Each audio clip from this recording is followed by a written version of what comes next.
যখন মানুষের অস্ত্র ধরার সুযোগ থাকে না, তখন তার অস্ত্রই হচ্ছে অস্ত্র। অস্ত্র কি? মানে চোখের পানি, এটাই আপনার অস্ত্র। ইমাম শাফিঈ রাহিমাহুল্লাহ বলতেন যে তাহাজ্জুদের ওয়াক্ত, মানে যখন শেষ রাত চলে আসে, তাহাজ্জুদের ওয়াক্তে যে দোয়াগুলো করা হয়, এগুলো এমন এমন তীর বা এমন অস্ত্র যেটা কখনো ব্যর্থ হয় না। জুমার দিনে দুটো সময় থাকে, এই সময় আপনি যে দোয়াই করবেন আল্লাহ কবুল করবেন ইনশাআল্লাহ। যদি আপনার আকীদার মধ্যে শিরক না থাকে, আমলে বেদাত না থাকে এবং রিজিকটা হালাল হয়। সময়টা হচ্ছে জুমার খুতবা, খতিব যে খুতবা দেওয়ার পরে নামাজ পড়ান না, খুতবার পরে নামাজ পড়ান। খুতবা শুরু হওয়া থেকে নামাজ শেষ হওয়ার এই যে মধ্যবর্তী সময়, এই সময় দোয়া কবুল হয়। আজকে আমরা কয়েকজন দোয়া করেছি? ইমাম সাহেবরা, খতিব সাহেবরা দোয়া করেছেন খুতবায়।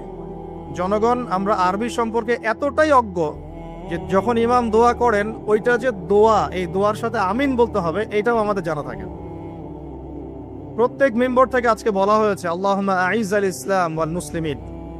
তখন মানুষ বসে বসে আঙ্গুল ফুটায়, মোবাইল টিপে, জানেই না যে দোয়া হচ্ছে আল্লাহুম্মা আইজ আল ইসলাম ওয়াল মুসলিমিন। আল্লাহ ইসলাম এবং মুসলমানদেরকে তুমি ইজ্জত দাও, সম্মান দাও। ওয়াদিল্লা শিরকা ওয়াল মুশরিকিন, প্রত্যেক খতিব বলেছেন আজকে আল্লাহ তুমি মুশরিকদেরকে এবং শিরককে অপদস্থ করো। ওয়াদাম্মির আ'দা আদ-দ্বীন, তোমার দিনের যত শত্রু আছে আল্লাহ তাদেরকে ধ্বংস করে দাও। ওয়ানসুর ইবাদাকাল মুমিনিন, আল্লাহ তোমার মুমিন বান্দাদেরকে তুমি সাহায্য করো। এগুলো কি দোয়া না? দোয়া না?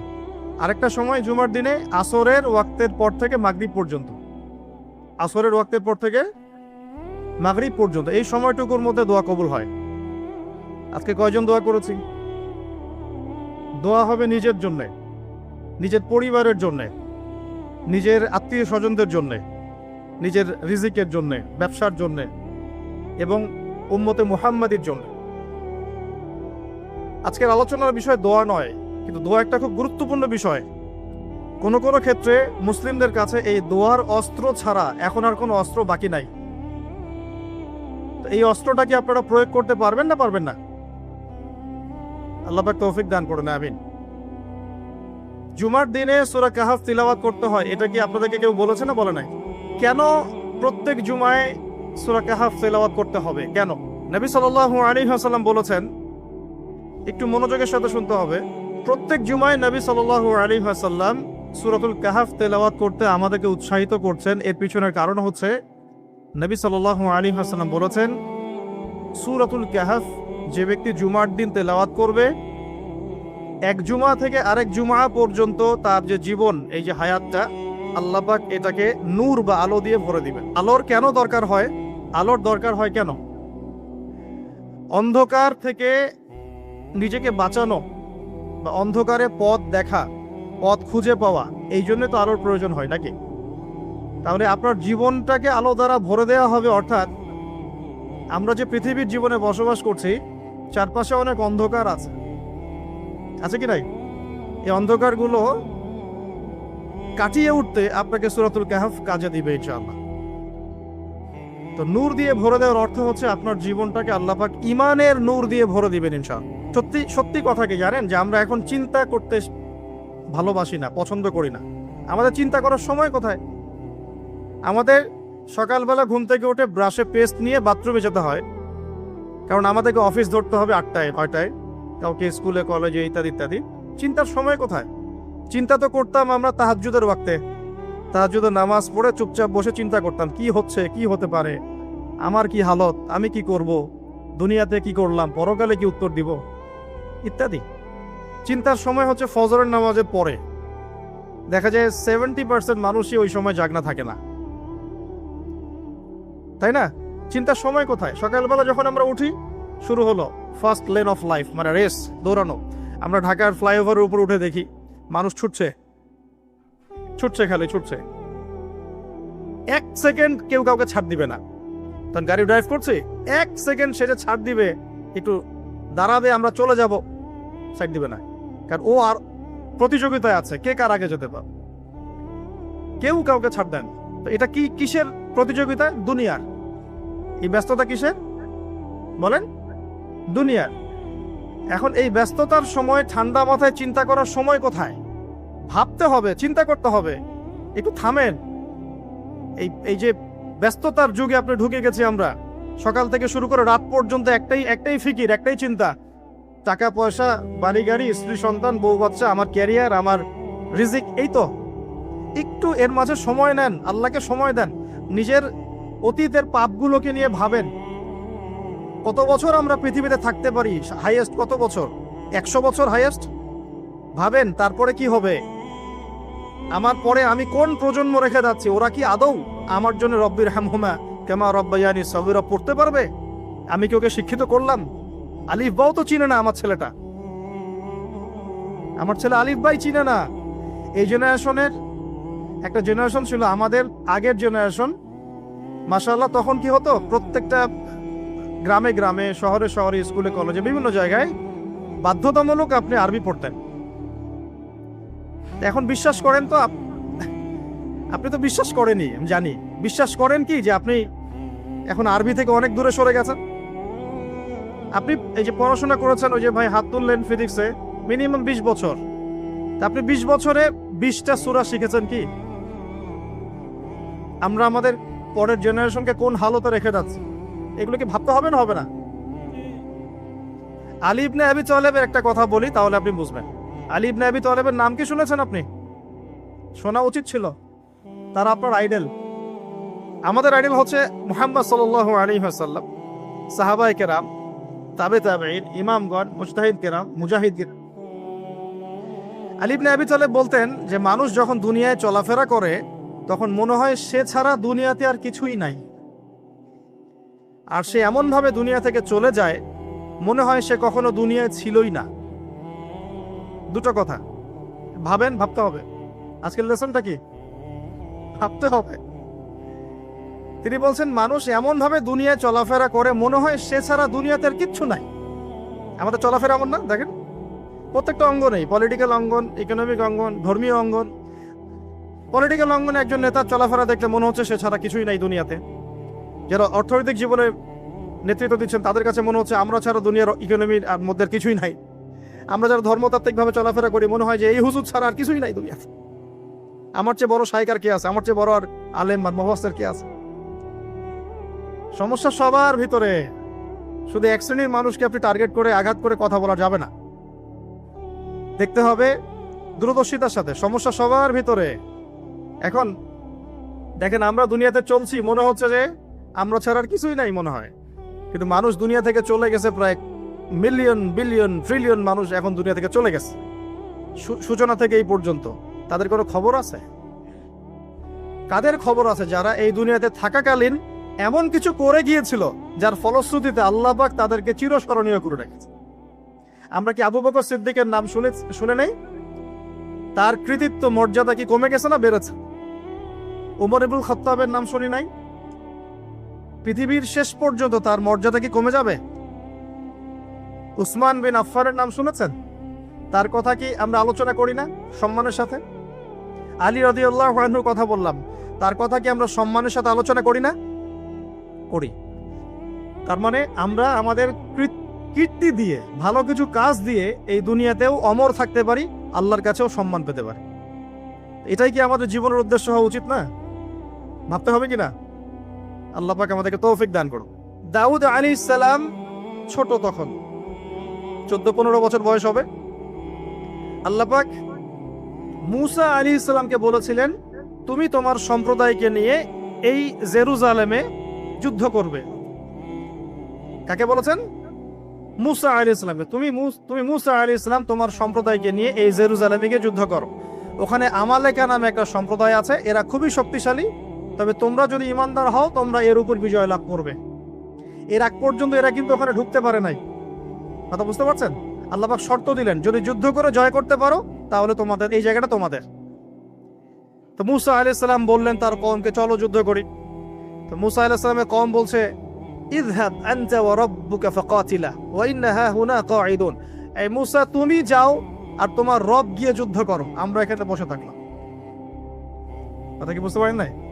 মানে এরা কোন কম, ওই যে ফেরাউনকে ডুবে মরতে দেখেও বিশ্বাস করে না, বাছুর পূজা শুরু করে, আল্লাহ পাক একটার পর একটা নিদর্শন দেখান তাও অস্বীকার করে। তাওরাত নিতে গিয়েছেন মুসা আলাইহিস সালাম, এসে দেখেন তারা বাছুর পূজা শুরু করেছে। মান্না সালোয়া আল্লাহ দিচ্ছেন তাও অস্বীকার করে, মৃত থেকে জীবিত করেন তাও অস্বীকার করে। শেষমেশ বলে বসলো যে ইয়া মুসা লান নুমিনা লাকা হাত্তা নারাল্লাহ জাহরা, হে মুসা আমরা তোমার প্রতি বিশ্বাস করব না যতক্ষণ না আল্লাহকে সামনে দেখাচ্ছ আমাদের চোখ দিয়ে। এটা সেই জাত যে নবীদেরকে এত কষ্ট দিয়েছে। মুসা আলাইহিস সালাম যখন বললেন চলো, আল্লাহ পাক যুদ্ধের কথা বলেছেন, ওটা যুদ্ধ করে জয় করতে পারলে আমাদের হয়ে যাবে। তো বলছে ওখানে আমালেকা সম্প্রদায় আছে এত বড় শক্তিশালী, তুমি যাও তোমার রব গিয়ে যুদ্ধ করো, আমরা এখানে বসে আছি। আর আমাদের নবী মুহাম্মদ সাল্লাল্লাহু আলাইহি ওয়াসাল্লাম যখন বদরের মাঠে 313 জনকে নিয়ে পরামর্শ করছেন কি করব, যুদ্ধ করব কি না, তখন আমাদের মুসলিম সেনা বাহিনীর মধ্যে যে সাহাবীরা ছিলেন, সাদ বিন মুয়াজ রাদিয়াল্লাহু আনহু, তিনি বলছিলেন ইয়া রাসূলুল্লাহ সাল্লাল্লাহু আলাইহি ওয়াসাল্লাম আপনি আমাদেরকে নিয়ে বদরের মাঠ কেন, যদি উত্তাল সাগরেও ঝাঁপ দিতে চান আমরা সেখানেও ঝাঁপ দিব ইনশাআল্লাহ। কত পার্থক্য, তাই না? তিনি বলছিলেন যে আমরা সেই কথা আপনাকে বলবো না যেই কথা মুসার কওম মুসাকে বলেছে, বরং আপনি যদি আদেশ করেন আমরা উত্তাল সাগরেও ঝাঁপ দিতে পারি। এমনি এমনি তো বদরের যুদ্ধ আসে নাই, বিজয় আসে নাই, এইসব ইমানের কারণে এসেছে। এখনো কি এই মাজলুম ভাইয়েরা উত্তাল সাগরে ঝাঁপ দেয় নাই? তারা তাই করছে। ওইদিকে আসছি আমি পরে, এই জায়গাটা একটু বোঝেন। তো যুদ্ধ তারা করলো না, যুদ্ধ করলো না। আল্লাহ পাক শাস্তি দিলেন। কি শাস্তি? 40 বছর আল্লাহ পাক ওদেরকে একটা জায়গায় ঘুরপাক খাওয়ানো শুরু করলেন। সকালে উঠে একটা পাহাড়কে কেন্দ্র করে ঘুরতো, সন্ধ্যায় এসে আবার সেই জায়গায় থেমে যান। এটাকে বলা হয় তিহ উপত্যকার 40 বছরের শাস্তি। সূরা বাকারার মধ্যে দলিল আছে। এবার মুসা আলাইহিস সালামের জীবনটা শেষ, উনার হায়াত শেষ, উনি চলে গেলেন আল্লাহর কাছে। পরবর্তীতে নবী হলেন ইউশা বিন নুন। কি নাম? ইউশা বিন নুন। মনে রাখার চেষ্টা করেন, ভুলে যান না আবার। ইউশা বিন নুন একজন নবী। এবার ইউশা বিন নুনের সময় ওই বনু ইসরাইলি বলছে যে আমরা যুদ্ধ করতে চাই, ওই জায়গা আমরা দখল করতে চাই। আর ভাত খাওয়া কমায় দেন, ভাত খাওয়া কমাই দিয়ে রুটি খান বেশি করে, আর ভাতের চেয়ে তরকারি বেশি খাবেন। চিনি খাওয়া কমায় দেন, মধু খান, কালেজিরা খান, রাতের বেলা ঘুমান, রাত জায়গার না, ফজরের পর জায়গা থাকেন, ব্রেন শার্প হবে ইনশাল্লাহ। তখন বুঝতেও সুবিধা হবে, মনে রাখতেও সুবিধা হবে। আমাদের ব্রেন এখন কেমন জানেন? বিশ্বাস করেন আর না করেন, আমাদের ব্রেন হচ্ছে ওই যে বক্সের মধ্যে যে মাছগুলো থাকে ওই মাছের মতো। একটা বক্সের মধ্যে মাছগুলো ঘুরতে থাকে কেন? বছরের পর বছর, দিনের পর দিন কেন ঘুরতে থাকে? কারণ এদের মেমোরির ধারণ ক্ষমতা খুব কম। ওরা কোন রাস্তা দিয়ে আসে ভুলে যায়, মনে করে এই রাস্তা দিয়ে আমি আসি নাই, আবার ওই রাস্তায় যায়। বাঙালির ব্রেন মাশাআল্লাহ এরকম হয়ে গেছে। আমি নিজেও বাঙালি, কিন্তু আমি এই অবস্থায়, আমাদের এই অবস্থাটাকে নিয়ে গর্বিত না। আমাদের ব্রেন হয়েছে ইস্যু পাগল। আজকে একটা ইস্যু ধরায় দিবে, ওইটা নিয়ে 7 দিন লাফাবে। আরেকটা ইস্যু 7 দিন পর আসবে, ওই আগের ইস্যু শেষ, গন কেস। আজকে আমরা যখন ফ্লাইওভার দিয়ে আসছিলাম তখন ওখান থেকে আসার সময় মনে হচ্ছিল এই তো কয়েকদিন আগে এই মার্কেটটা পুড়ে গিয়েছিল। এখন কয়জনের মনে আছে? মনে ছিল কি? আমাদের ব্রেন খুবই শর্ট টাইম মেমোরি লস হয়ে গেছে। এই জন্য মনোযোগ বাড়ানোর জন্য কি করতে হবে বললাম, ভাত খাওয়া কমাইতে হবে, তরকারি খাইতে হবে বেশি, আর কি চিনি খাওয়া কমাইতে হবে, মধু খাবেন, কালেজিরা খাবেন, রাত জাগবেন না, ফজরের পর জিকির আজগার তাসবিহ তাহলিল করবেন। এবং সবচেয়ে বড় কথা হচ্ছে প্রতিদিন কমপক্ষে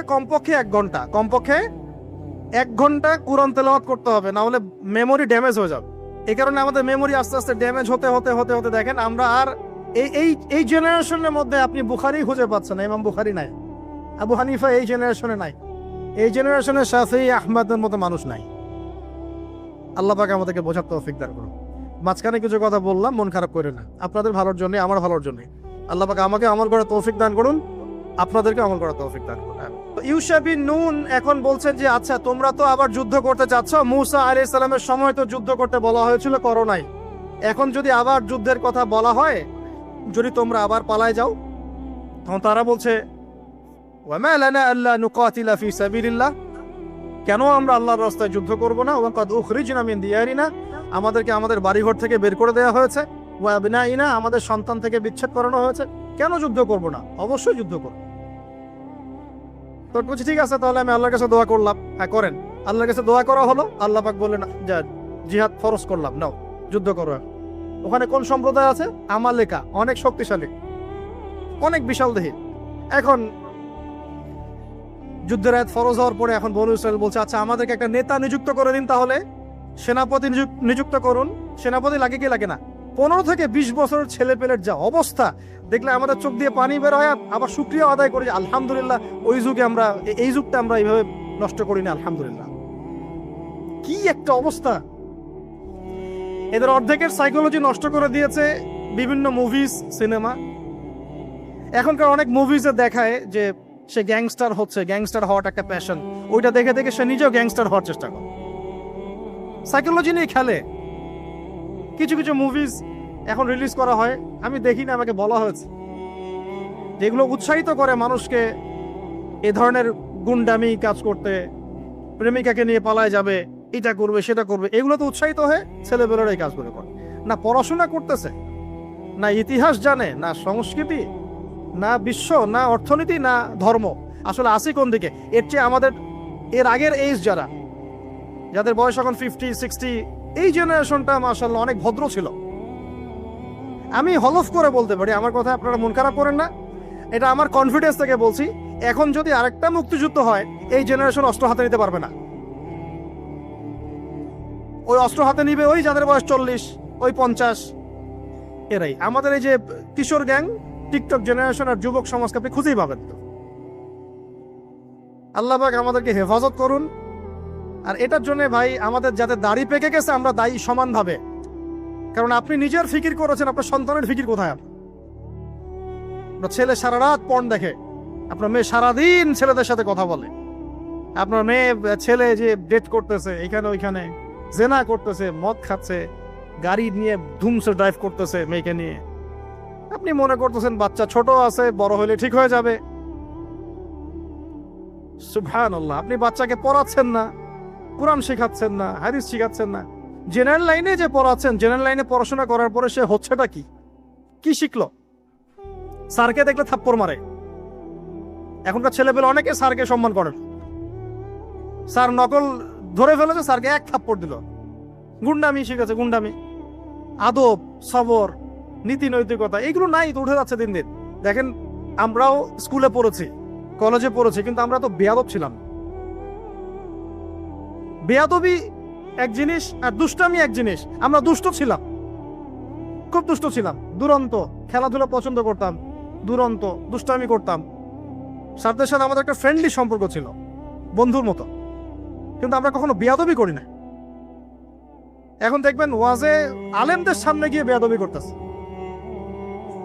ওলামায়ে কেরামের সামনে যে একটু মানে ভদ্রভাবে কিছু কথা বলে মাসালা জিজ্ঞাসা করবে, ওখানেও গিয়ে বেয়াদবি করতে, কথা বলাই জানে না কিভাবে কথা বলতে হয়। আল্লাহর ওয়াস্তে ভাই আকীদার আমলের এই যে আখলাকের সংশোধন করেন, না হলে আমাদের সামনে মহা বিপর্যয় অপেক্ষা করছে। আল্লাহ পাক আমাদের সবাইকে কথাগুলো বোঝার তৌফিক দান করুন, বলি আমিন। অনেক লম্বা হয়ে যাবে, ওদিকে যাচ্ছি না, মূল জায়গা থেকে একটু শেষ করে দেব।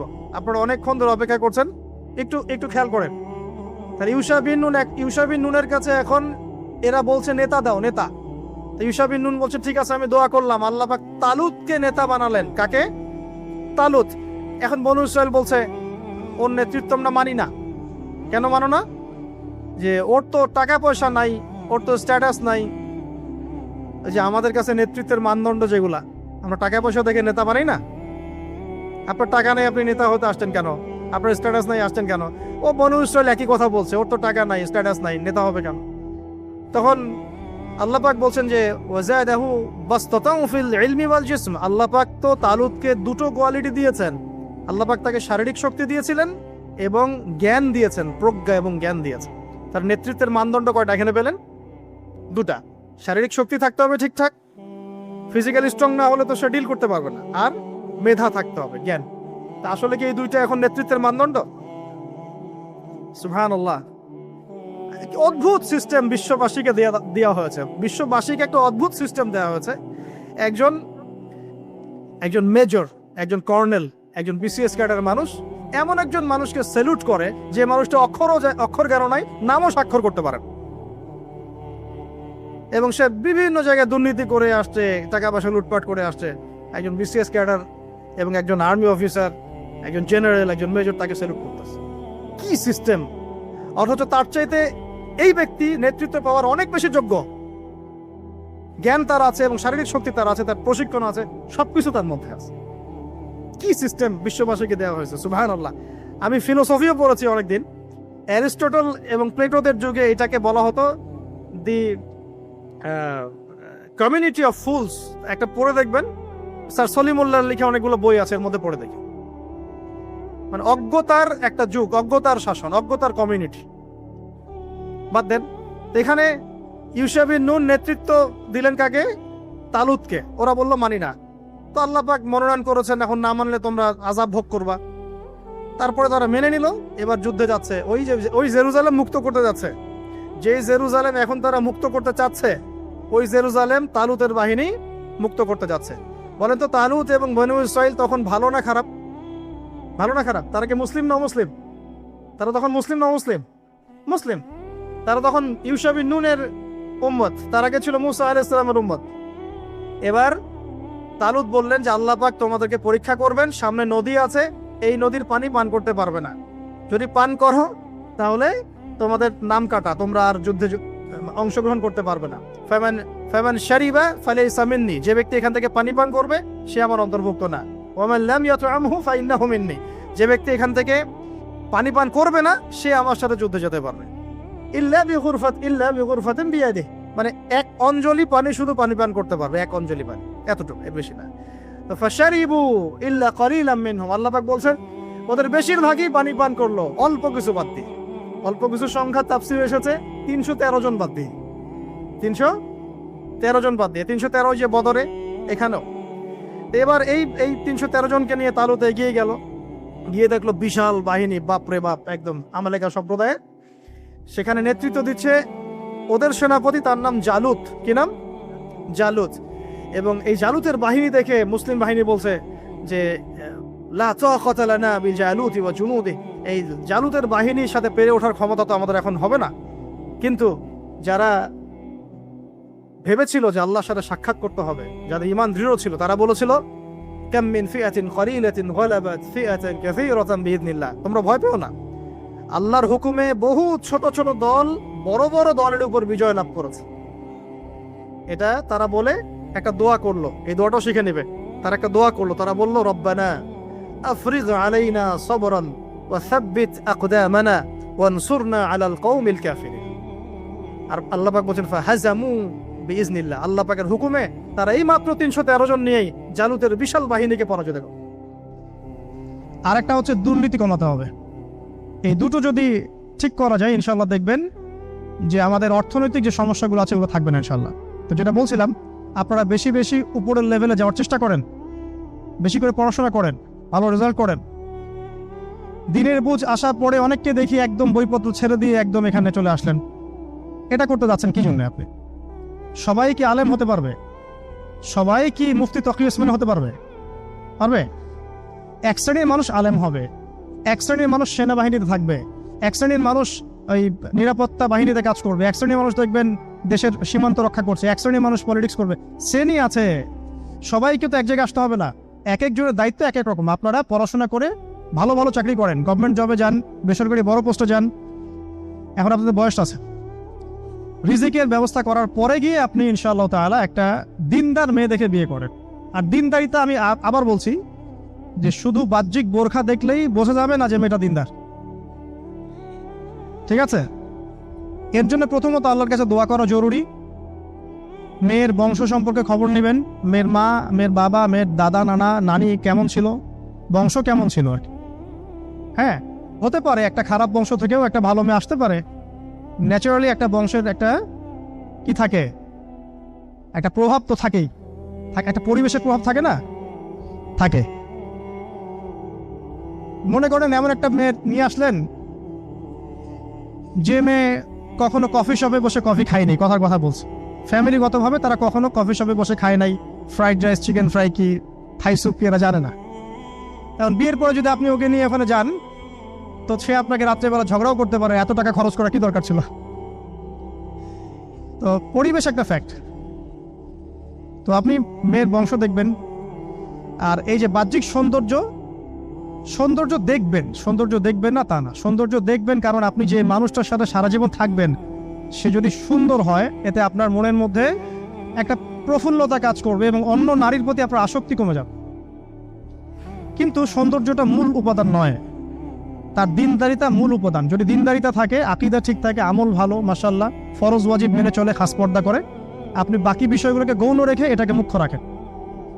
এগুলো মূল প্রস্তুতি। আরেকটা প্রস্তুতি বললে অনেক বলা যায়।